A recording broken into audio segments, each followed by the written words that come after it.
कहा जा रहा है कि ये एकदम टापू पर बसा हुआ गांव है। यहाँ से न तो कोई जिला पे जा पाता है जल्दी और न तो आ पाता है। क्या है इसे टापू कहिए, मिनी श्रीलंका कहिए, आइलैंड कहिए।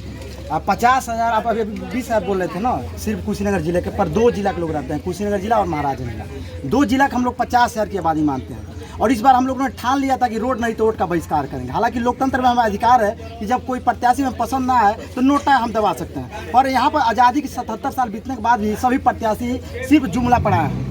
वादा किया है, दावा किया है कि हम चुनाव जीतने के बाद आपके लिए संपर्क मार देंगे, पर अभी भी आज़ादी के बाद से हमें रास्ता नहीं मिला। इसलिए हम लोग मानते हैं 1947 में जब हमारा देश आज़ाद हुआ, पर हमारा क्षेत्र अभी भी गुलाम है और गुलामी की बेड़ियों में जकड़ा है, क्योंकि यहाँ के बच्चों का भविष्य सिर्फ नेता जो कि खराब कर रहे हैं। और इतने सारे लोग हैं ना, इनके सारे भविष्य जो कि नेता खराब कर चुके हैं। और यहाँ का रोजगार है आज जो कि खेती गृहस्थी है, खेती किसानी से लोग कमाते हैं और अपना परिवार का भरण पोषण करते हैं। सरकारी योजना आते आते पानी में दम तोड़ देती है। जो रास्ते में पीपा पुल लगा है, हालांकि बीजेपी गवर्नमेंट में अच्छा काम हुआ है, पीपा पुल लगा है, पर 5 साल में बोलते हैं लोग पक्का पुल बन जाता है, पर 5 साल से 7 साल हो गया, अभी भी पक्का पुल नहीं बना। और जब चुनाव आता है तो नेता कहता है 500 करोड़ में पक्का पुल बनवा देंगे, 800 करोड़ में पक्का पुल बनवा देंगे, अभी भी नहीं बना। अब महाराजगंज जिले के केंद्रीय वित्त राज्य मंत्री पंकज चौधरी जी हैं, जो 6 बार से सांसद है, 30 साल से सत्ता में बैठे हुए हैं। और विजय कुमार दुबे जी जो सांसद है कुशीनगर जिले के, एक बार जो कि सांसद रह चुके हैं, दूसरा बार बीजेपी ने उन्हें आभार जताया और फिर उन्हें टिकट दिया।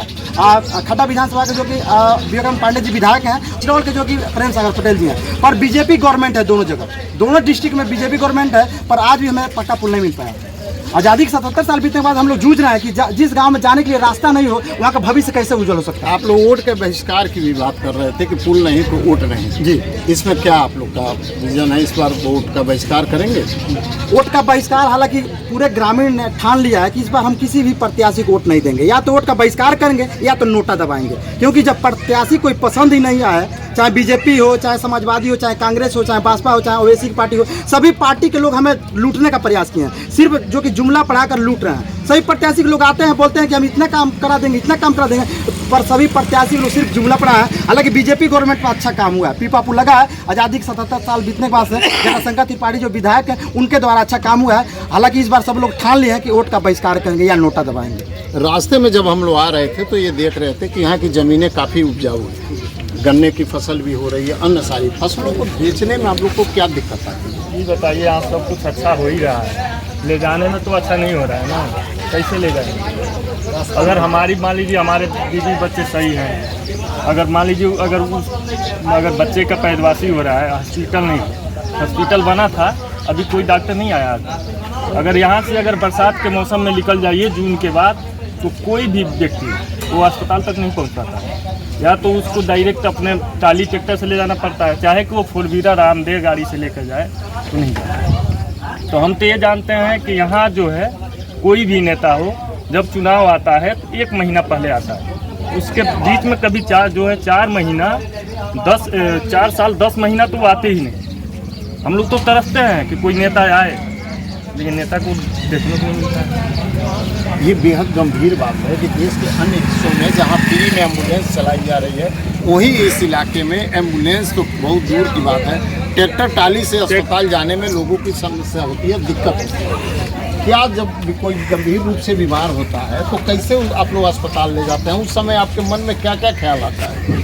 बहुत ख्याल आता है, जाते जाते कि एक्सपायर हो जाते हैं रास्ते में, नहीं तो हॉस्पिटल पहुंचते हैं। कितना समय लगता है हॉस्पिटल जाने में? अरे हॉस्पिटल जाएगा अगर 3 घंटा 3-4 घंटा लग जाता है। ये रास्ता इतना खराब है कि उतनी टाइम वो रोड पर पानी उछल के बहती है, और देख देख के जाना पड़ता है, नहीं तो टाली उसी में पलट जाएगी, जो आदमी रहेगा उसी में घायल हो जाएगा।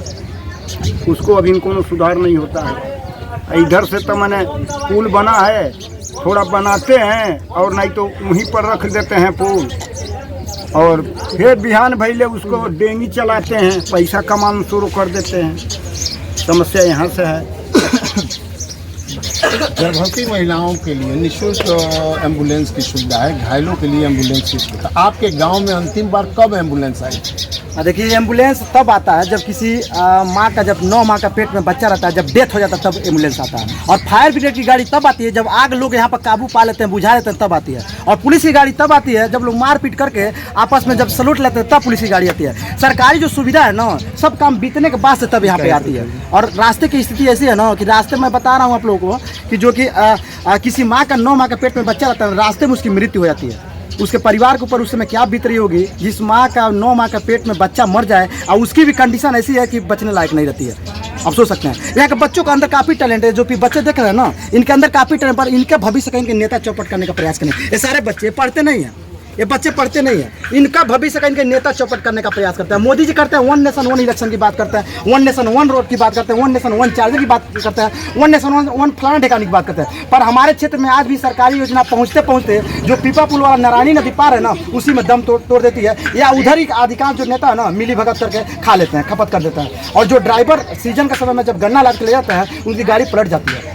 अब बताइए, जो ड्राइवर अपने परिवार से मुलाकात करके जा रहा है कि हम अच्छे खासे जाएंगे, वो भी बिहार का जो कि मिल में जाता है, यूपी का मिल में नहीं जाता है, और उसकी रास्ते में ट्रैक्टर पलटने से मौत हो जाती है, तो उस समय परिवार के ऊपर क्या बीत रही होगी आप सोच सकते हैं। आप किसान हैं, खेती बाड़ी करते हैं, कौन कौन सा फसल उगाते हैं? ये गन्ना होता है, गेहूँ होता है, धान तो होते नहीं। व्यवसायिक खेती में साग सब्जी की खेती करते हैं? हाँ, आलू प्याजी है, कुल कहीं कहीं होता है। उसको बेचने के लिए कहाँ जाते हैं? कहाँ जाता है? गाँव में बिका जाता है। आपको वाजिब दाम मिलता है गांव में? अरे जो आय आपकी दूनी हुई है कि आय आपकी कम हुई है पहले से? कम है। आप सब्जी नहीं बेच पाते हैं? कम होता है। ये तो है किसानों की समस्या। यहाँ साग सब्जी भी होती है, हर तरह की उपजाऊ जमीन। यहाँ गन्ना होता है, गन्ने की फसल बहुत अच्छी क्राफ्ट होती है। लेकिन सबसे बड़ी जो समस्या है वो समस्या यह है कि इनको मार्केट तक, अपना प्रोडक्ट मार्केट तक ले जाने की कोई सुविधा नहीं है, जिससे गांव में ही इनको खपाना पड़ता है। साग सब्जी, लौकी, कोहड़ा, नेनुआ लोग बोते हैं, तो उनको बेचने के लिए कोई मार्केट नहीं है, जिससे मजबूरी में ये लोग उन फसलों को, जो व्यावसायिक खेती शुद्ध रूप से नगदी फसल जिसको कहा जाता है, उसको बोने में असमर्थ है। और यहाँ की जो बहुत सारी ऐसी समस्याएं हैं, अगर थोड़ा सा सरकार इस पर ध्यान दे, थोड़ी सी सुविधाओं का यहाँ सुविधा दे, तो निश्चित तौर पे इनका दिन फिर बहुर सकता है, इनकी बहुत सारे सपने पूरे हो सकते हैं। आइए इसी बीच में एक और हैं हमारे बीच में, इनसे जानने की कोशिश करते हैं कि सरकार कौन सा ऐसा काम यहाँ करे जिससे आपको, आपकी आय दूनी हो, आपके बच्चे अच्छे स्कूल में पढ़ सके। सर, अगर सरकार हम लोगों का सुविधा दे तो हम लोग के बच्चे भी होशियार हो सकते हैं। किस तरह की सुविधा चाहते हैं सरकार से? अरे पढ़ाई लिखाई का सुविधा होना चाहिए, बर बीमारी जो हो रहा है हम लोग का वो का सुविधा होना चाहिए, रास्ता का सुविधा होना चाहिए, ये तो हम लोग सुविधा देते हैं। घर का सुविधा होना चाहिए।